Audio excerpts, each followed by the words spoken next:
عملت ايه يا ابو فتحي؟ يعني هكون عملت ايه؟ فضلت الف لما رجليا ورمت. مفيش ولا شقة للإيجار، كله تمليك. طب وماله، ناخد واحدة تمليك. ومنين نجيب تمنها؟ انت عارفة أقل شقة بكام؟ يعني هتكون بكام؟ ما انت عشان قاعدة في البيت ما تعرفيش الدنيا جرى فيها ايه. الشقة الأوضتين وصالة مش أقل من 40,000 جنيه. يا لهوي، معنى كده اننا هنفضل قاعدين لغاية ما البيت يقع علينا؟ وهنعمل ايه؟ مفيش غير اننا نروح ناخد في المدن الجديدة. وماله، نروح. وبعدين فتحي يروح شغله ازاي؟ مش فيه مواصلات؟ اي حتة ليها مواصلات، بس احسبيها بقى. يركب كام ساعة في اليوم عشان يروح شغله؟ وغير كده هيركب بكام؟ يعني الكلام ده ما ينفعش.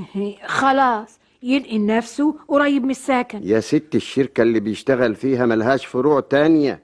يعني ما فيش قدامنا غير اننا نسكن هنا قريب من شغله. خلاص، نروح احنا نقعد في البلد ونسيب فتحي يقعد في لوكانتا جنب شغله، وهو يوم الاجازة يركب ويجي لنا نشوفه. انت بتفكري ازاي بس؟ بقى نسيبه يقعد في لوكاندا يدفع ماهيته كلها عشان ينام؟ طب ياكل منين ويعيش ازاي ويكون نفسه عشان يتجوز ويفتح بيت ازاي؟ طب هنعمل ايه؟ إيه، اللي يعمله ربنا هو اللي هيكون.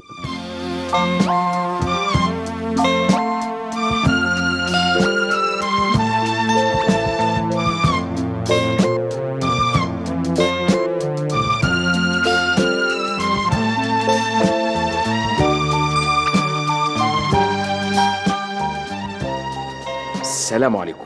وعليكم السلام ورحمة الله وبركاته. مش حضرتك برضو الحاج سعد صاحب العمارة دي؟ ايوه، يعني اي خدمة. قالوا لي انك راجل طيب وممكن تديني شقة في عمارتك. شوف يا سيدي، الشقة عندي 3 ورشبسن ب65، واقدر اسهل لك المسألة. لو معك 50 ممكن اقسط لك ال15 على سنة. بلاش سنة يا سيدي، نخليها 1.5 سنة، يعني في الشهر 1000 جنيه. ايوه بس يا حاج. بس لا، ما تلاقيش حد لا يديك بالسعر ده ولا يسهل لك التسهيل ده. انا قصدي اقول يعني ان ما عنديش فلوس للتمليك.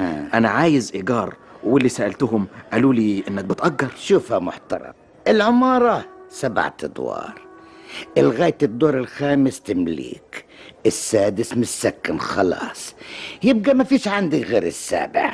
زي بعضه، مش في اسانسير؟ اسانسير؟ اسانسير ليه؟ كنت عايز تاخد تأجير واركب لك اسانسير؟ يعني من غير اسانسير؟ وتحمد ربنا كمان اني انا راح اجر لك. خلاص يا حاج، موافق. طلباتك ايه؟ 20، 5 رايحين او 15 من الايجار، والايجار 150 في الشهر، يعني حاجه ببلاش. كل ده وببلاش؟ امال اللي بفلوس يبقى ايه؟ جرى ايه يا فندم؟ انت مش في الدنيا ولا ايه؟ لف وشوف الاسعار بتجي تقدير. طب ال5 الرايحين لزومهم ايه؟ مصاريف التشطيب. امال ليك عايزنا نشطبها على حسابي؟ جرى يا خيي. خلاص يا معلم، خلاص موافق. بس يعني ممكن حضرتك تحجزها لي لمدة أسبوع واحد على ما أدبر المبلغ؟ أنا ما عنديش مانع، بس ادفع العربون. طب ممكن أجيب لحضرتك العربون بكرة عشان ما كنتش عامل حسابي؟ هقول لك إيه، باين عليك راجل طيب، أنا ما عنديش مانع، بس لو ما جبتش العربون قبل الظهر ما تتعبش نفسك وتيجي. حاضر يا معلم، إن شاء الله هكون عندك قبل الظهر.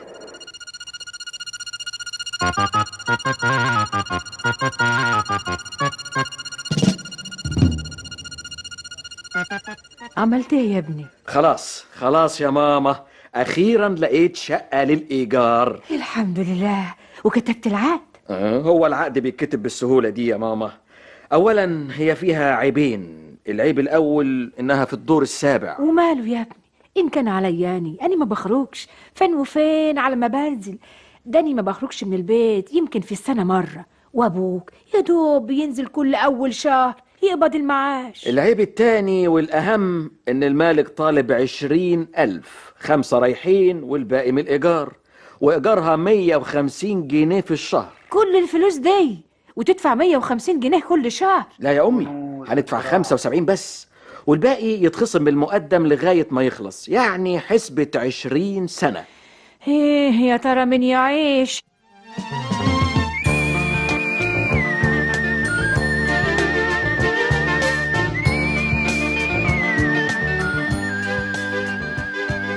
خير يا فتحي، يا ترى ايه الحكاية المستعجلة دي؟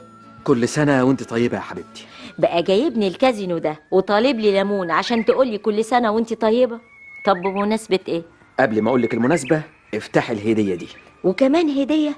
انا مش فاهمة حاجة خالص. افتحيها بس ودلوقتي هتفهمي كل حاجة. انت مستعجلة ليه بس؟ اديني فتحتها. الله، حلوة قوي يا فتحي. كان نفسي تبقى ذهب، لكن الميزانية ما سمحتش غير بفضة. ما تفرقش كتير، اهي الفضة برضو معدن نفيس. بس انا بقى كان نفسي بدل السلسلة اللي فيها مفتاح تكون هديتك مفتاح الشقة. هيحصل يا حبيبتي، وقريب قوي ان شاء الله. سيبينا بقى دلوقتي من موضوع الشقة ده وخلينا نتكلم في المناسبة. صحيح، ايه المناسبة بقى؟ عيد خطوبتنا الثالث، ايه رأيك بقى؟ هو انت لسه فاكر؟ ده انا نسيت يا راجل. ودي حاجة تتنسي برضو. انا اعرف ان الناس يحتفلوا بعيد جوازهم لانهم بيكونوا حققوا حلمهم الجميل. ما احنا لما نتجوز يعني ان شاء الله هنحتفل بالاتنين، الخطوبة والجواز. مشكلتك ان دمك خفيف. ايوه كده يا شيخ، اضحكي خليني انسى تعب البحث عن شقة. المهم يا فتحي تشد حيلك في البحث، احنا بالطريقة دي بيضيع منا احلى ايام عمرنا. ان شاء الله مشكلة الشقة هتتحل. المهم تتغدي ايه بقى؟ وكمان غدا؟ لا بقى، انت كده الميزانية هتخرم معاك. اطمني، انا عامل ميزانية لليوم السعيد ده. يوم سعيد؟ ده فيلم لعبد الوهاب.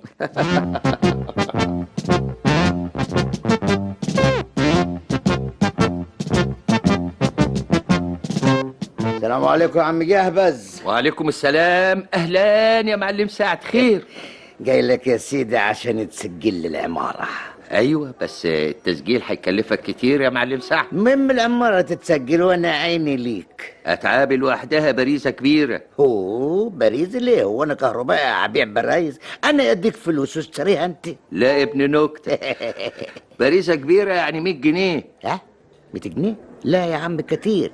طب ما كنت رحت لمحامي وريحت دماغي. انا صحيح كاتب عمومي، لكن القانون لعبتي. اي حاجة في القانون عندي ليها مخرج.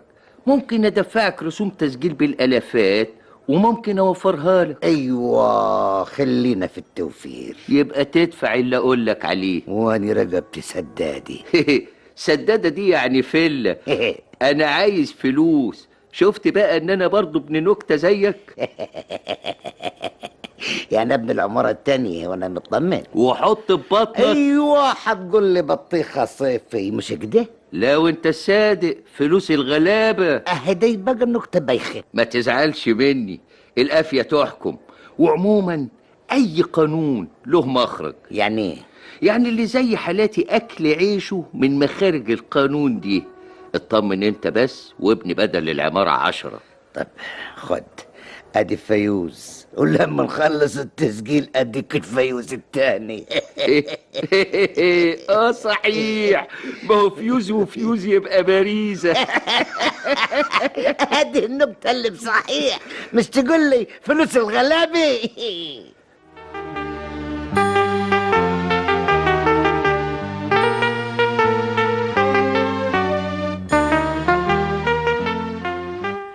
اهلا وسهلا ست ام فتحي. اهلا بيك يا حبيبتي. هو فتحي خلاص يا اختي نسي انه ليه خطيبه؟ ايه، ما انت عارفه شغله يا اختي.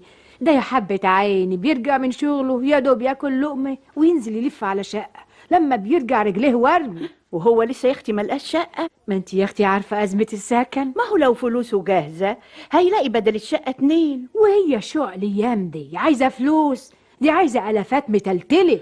امال اللي بياخدوا الشقق دول بياخدوها ازاي؟ كل واحد وعلى قد حاله. يعني بنتي هتفضل متعلقه كده على ما حال فتحي ينصلح؟ يا اختي ان كان على فلوس الشقه لما تتوجد هتصرف انا. طب ومستنيه ايه يا ام فتحي؟ ما تتصرفي. ما هو اصل الحكايه، هو لسه في حكايات. قصدي اقول لك يعني ان البيت اللي احنا قاعدين فيه ده قايل للسقوط، يعني ان شاء الله لازم نلاقي شقه. قصدك شقه ليكوا؟ طب وشقة العروسة ناويين تشوفوها امتى؟ ماني جايالك علشان كده. قصدك ايه؟ قصدي يعني إن فتحي بيدور على شقة كويسة وهو يتجوز فيه، وإن كان علياني وأبوه إحنا ضيوف فيه. إيه يعني لو قعدنا معاهم في أوضة مش شقة؟ يبقى مش شقة عروسة، تبقى شقة العيلة بحالها. أنا مش عايزاكي تزعلي يا أختي، إن كان عليا أنا وأبوه هنسيب له الشقة، بس لما نطمن عليه. ما انت عارفة يا أختي البيوت ومصاريفها، لازم نقف جنب فتحي لحد ما يشد حاله. على كل حال الكلام في الموضوع ده سابق لأوانه، بس اللي يهمني دلوقتي اطمن على انه لقى شقة. ما هو انت كمان تفهمي المحروسة بنتك إننا كلنا لما اتجوزني عشنا مع أهل جوازني، وبعدين بقالنا عيشة لوحدينا. على كل حال لما نلاقي الشقة يحلها ربنا.